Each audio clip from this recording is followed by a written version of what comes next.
Breaking news, breaking news. Germany has lost the war. I repeat, Germany has lost the war.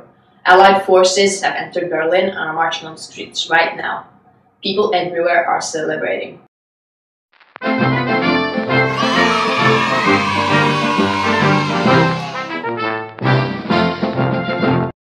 First, we're going to show you a quick video to recap the war.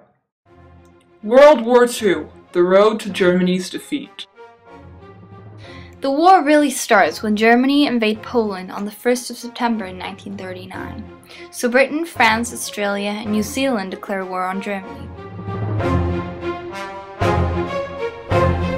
I have to tell you now that no such undertaking has been received, and that consequently this country is at war with Germany. As a result, Germany invades Denmark, Norway, Holland, Belgium, Luxembourg, and France in the period of April-May the next year. And then on the 10th of June, Italy, an ally of Germany, declares war on Britain and France. They later, the same year, ally with Japan as well. On December 8, 1941, Britain and the USA declare war on Japan. So on December 11th, Hitler declares war on the USA.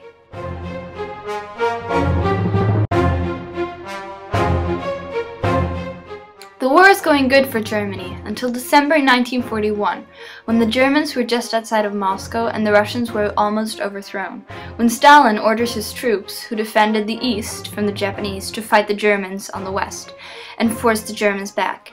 As a result, the Germans cut off all supplies to Leningrad, and nearly 1 million people died over a period of 900 days.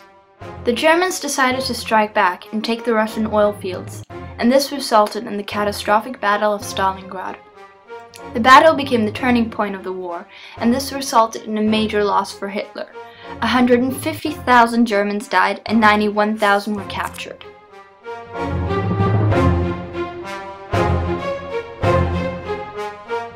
Shortly after, in October to November, Germany is defeated in the Battle of El Alamein, which resulted in the turning point in North Africa. Britain and the US attack North Africa, and then they invade Italy through Tunisia. In October 1943, Italy surrenders to the Allies, and on October 13th, they declare war on Germany.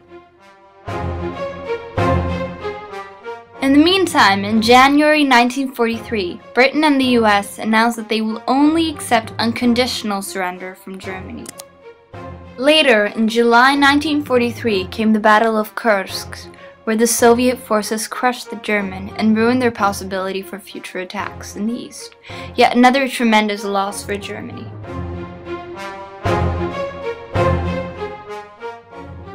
During May 1943, the Battle of the Atlantic was fought, where the Allies destroyed Germany's U-boats.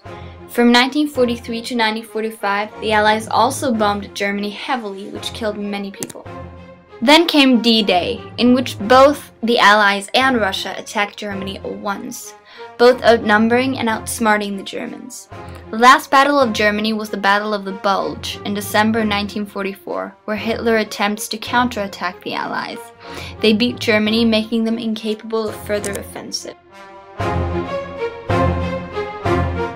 Hitler commits suicide on the 30th of April 1945, and Germany unconditionally surrenders on the 7th of May the same year. I'm currently in the studio with specialist Johanna Wilforsch. Welcome. Thank you. So now, we all know that the war is over and that Germany lost it. But can you tell us, how is that even possible? Didn't they start the war? Indeed they did. But as we all remember from the First World War, a country's situation at the start of war can be very different from the end. As you may recall, Germany was the strongest nation as the First World War broke out, and they lost nonetheless. But can you tell us more about it? How is it even possible? Well, Hitler had very bad judgment, and he made some really bad decisions. But didn't Germany have many conquests they could use to produce weapons and stuff needed in the war? Well, they did have conquests, but this only created even bigger problems for Germany. That, along with eliminating the Jews, took men that they could have used for fighting instead. The conquered people strongly resisted, and it took Germany even more resources to transport all their men and supplies all over the place. They were simply short of men. But didn't the Germans have lots of free slave labor from the Jews, war prisoners, etc.? Couldn't they have done some work? Well, of course they could, and they did. The only problem was that their work wasn't as efficient as German workers, working hard for their country, for higher wages, all of that. If you were a slave worker, would you do your best to help your enemy? Well, I guess not. But what made Russia so hard to defeat? Well, Russia had a very resistant people and army who just wouldn't give up. Because Hitler greatly delayed Operation Barbarossa, they invaded Russia very late and had to face the better prepared Russian army and the awfully cold winter that Russia is known for. The Germans were neither equipped nor trained for these freezing cold conditions, and so many died.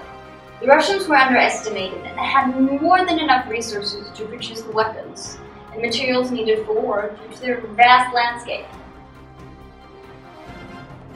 But you mentioned Germany and their lack of resources. Did this have anything to do with oil? Yes, oil played a very big role in the resources department. Even though Hitler realized rather early on that they needed oil in order to fight a successful war, getting it was easier said than done. All of Europe was dependent on this oil, and the USSR, along with the US, had most of it. Germany only had large quantities of coal, so Hitler set into the production of large quantities of synthetic fuel oil, based on coal. And even though this production was fairly successful, the synthetic fuel didn't work as well as the oil, and so this weakened them, especially in the Battle of Britain, where the aircraft could only stay in the air for 15 to 20 minutes before running out of fuel having to land. But was Germany the only country involved in this, can I call it, oil mania? No. All of Europe was involved, and big parts of the war involved getting a hold of more oil. As you may remember from the little film, oil was one of the main reasons for why Hitler attacked Russia. Many of the conquests were made to increase the oil supply. They were short of it nonetheless. But Hitler was rather creative and assigned 5,373 horses to each division for transport during the war, because they couldn't use the engines due to fuel shortages. They faced major problems in Africa, where they had to travel for such vast distances with their tanks, and then they didn't have enough fuel for the return trip. But what about the Allied bombings in Germany? How did that affect them? Well, it greatly affected them. It was one of the main advantages of the Allies. They dominated the air, and this resulted in Germany having to get back on the defensive and halter their offensive attacks because of the bombings. The Allies bombed very strategically and targeted places such as railways, military targets, and oil refineries. This greatly crippled the German military, and they also experienced many shortages, making it even harder for them to continue. The Russians cut off their oil supplies, and the Germans lost major parts of their industrial area. They were in some ways just cut off from everything, and their enemies were closing in on them. How come then they continued to fight? Well, Hitler just wouldn't give up. Either he was crazy or just really determined. Remember, when he realized he couldn't win, he committed suicide. Was the Allies' organization a disadvantage to the Germans? Yes, and most importantly, it was their cooperation between Britain, Russia, and the USA that helped them win. Russia, even though they were less developed due to their new communism regime, they had such vast landscapes and materials that they could use more than enough weapons and other things needed for the war for the Allies. The USA could back the Allies up with their strong economy, and Britain had a very strong army and ensured many victories for the Allies. Eventually bringing down the Germans with their well-planned cooperation. Hitler underestimated the power of the Allies, thinking that the Red Army was primitive and beneath him due to communism. He thought that the USA would take much longer to get to Europe, and he didn't take the air power of the Allies seriously. But now the war's over. Yes, now the war's over. Well, thank you, Johanna, for coming.